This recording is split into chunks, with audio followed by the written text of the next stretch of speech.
पिछले भाग में हमने देखा कि किस तरह काजल की बेटी को कमला चुरा कर ले जाती है और किस तरह उसे पाल पोस कर पढ़ा लिखा कर एक अच्छा डॉक्टर बनाती है। एक दिन अंबिका की एक सहेली उषा उससे कहती है, अंबिका, तुझे पता है कल हमारे सीनियर डॉक्टर्स की एक टीम गांव में जाकर कैंप लगाने वाले हैं और वहां पर मुफ्त में लोगों का इलाज करेंगे।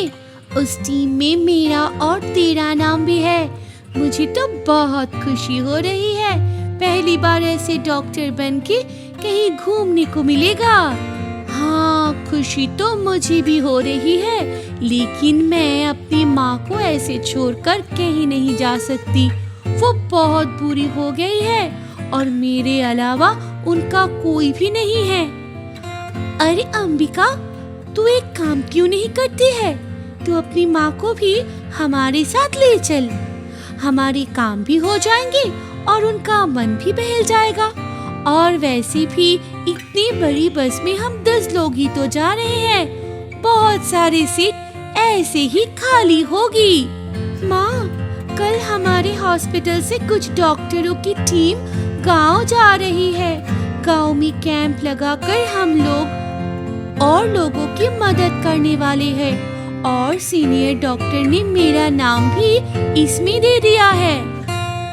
अरे वाह, ये तो बहुत अच्छी बात है। तू जा और सामान पैक कर ले।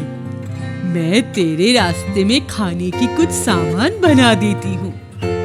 अरे माँ, ये सब तो ठीक है, लेकिन मैं तुम्हें अकेला छोड़कर नहीं जाना चाहती हूँ।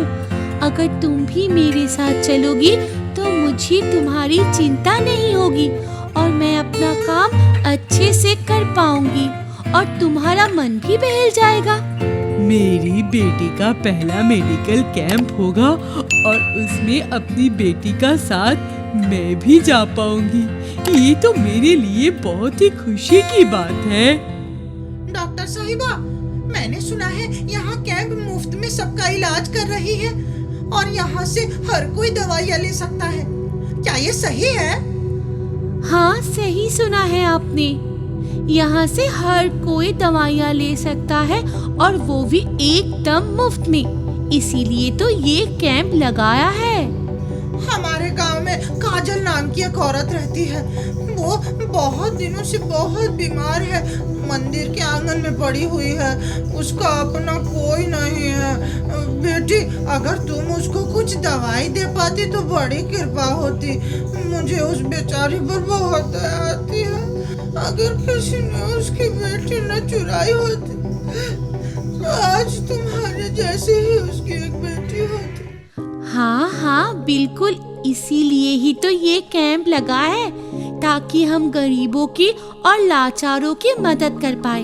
चलिए, आप मुझे मंदिर तक ले चलिए। मैं उनका चेकअप करके दवाई दे दूंगी। कमला भी अंबिका के पास में बैठी होती है। अंबिका जब काजल को देखने के लिए मंदिर में जाती है तो कमला उसके साथ साथ ही रहती है। मंदिर में अंबिका देखती है एक औरत मंदिर के आंगन में पड़ी हुई है। अंबिका उसके पास जाती है और उसे छू कर देखती है तो उसे बहुत तेज बुखार होता है। अंबिका जल्दी से उसे दवाई देती है और थोड़ा खाना खिलाती है। कमला काजल को देखते ही पहचान जाती है कि ये तो अंबिका की सगी माँ है। काजल की ऐसी हालत देखकर कमला को बहुत दुख होता है। काजल के होश में आते ही काजल कमला को पहचान लेती है और चिल्ला चिल्ला कर बोलती है, मेरी बेटी कहाँ है? कहाँ है मेरी बेटी? मुझे अच्छे से याद है, तुम ही हो जिसने मेरी मासूम बच्ची को चुरा लिया था। तुमने ही मेरी डिलीवरी करवाई थी और मेरी बेटी को लेकर ट्रेन से उतर गई थी। मुझे मेरी बेटी लौटा दो। तुमसे मैं मिन्नतें करती हूँ। मेरी बेटी कहाँ है? अंबिका को बड़ी हैरानी होती है। सोचती है काजल उसकी माँ कमला से ऐसा क्यों कह रही है। वो और उसकी माँ तो इस गांव में पहली बार आए हैं, फिर ये बीमार औरत ऐसा क्यों बोल रही है। लेकिन कमला काजल की ऐसी हालत देखकर चुप नहीं रह पाती और काजल से कहती है, बहन, तुम्हारी बेटी एकदम ठीक है।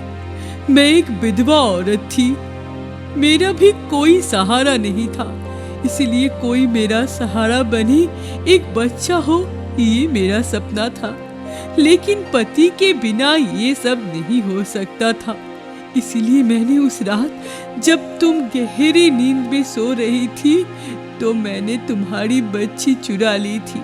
मुझे माफ कर दो बहन, मैंने तुम्हारे साथ बिल्कुल भी अच्छा नहीं किया, लेकिन मैंने तुम्हारी बेटी का बहुत अच्छे से ख्याल रखा है। ये रही तुम्हारी बेटी।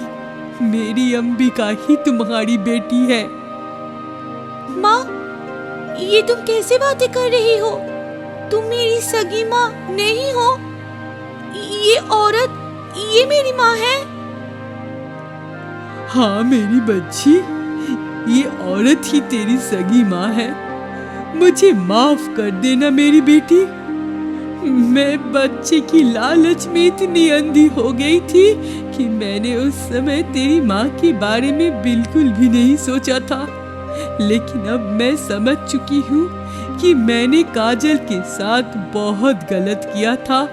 अब तुम अपनी सगी माँ के साथ रहो और इसे दुनिया भर की खुशियाँ देना। मैं वापस अपने घर लौट जाऊंगी।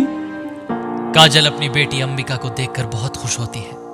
अंबिका भी अपनी सगी माँ को ऐसी हालत में देखकर खुद को रोने से नहीं रोक पाती। इतने सालों बाद अपनी बेटी को अपने सामने देखकर काजल अंबिका से कहती है, अंबिका मेरी बच्ची, मैंने तुझे कहाँ नहीं ढूंढा। आखिर भगवान को मेरी हालत पर तरस आ ही गया। आज उन्होंने मेरी बेटी मुझे लौटा दी। अब मुझे और कुछ नहीं चाहिए। हाँ माँ, अब तुम्हारे बुरे दिन खत्म हो गए। अब तुम बिल्कुल भी मत रोना। मैं तुम्हें शहर लेकर जाऊंगी और तुम्हारा अच्छे एक हॉस्पिटल में इलाज करवाऊंगी। मैं अपनी माँ को दुनिया भर की सारी खुशियाँ दूंगी। अंबिका अपनी माँ काजल को गले लगा लेती है। दोनों गले लगकर खूब रोते हैं, लेकिन अंबिका कमला को भी जाने नहीं देती है। कुछ दिन तीनों गांव में ही साथ रहते हैं। फिर अंबिका अपनी सगी माँ काजल को लेकर शहर चली आती है। अंबिका और काजल दोनों ही कमला को माफ कर देते हैं। अंबिका अब काजल और कमला दोनों की बेटी बनकर खुशी खुशी रहने लगती है।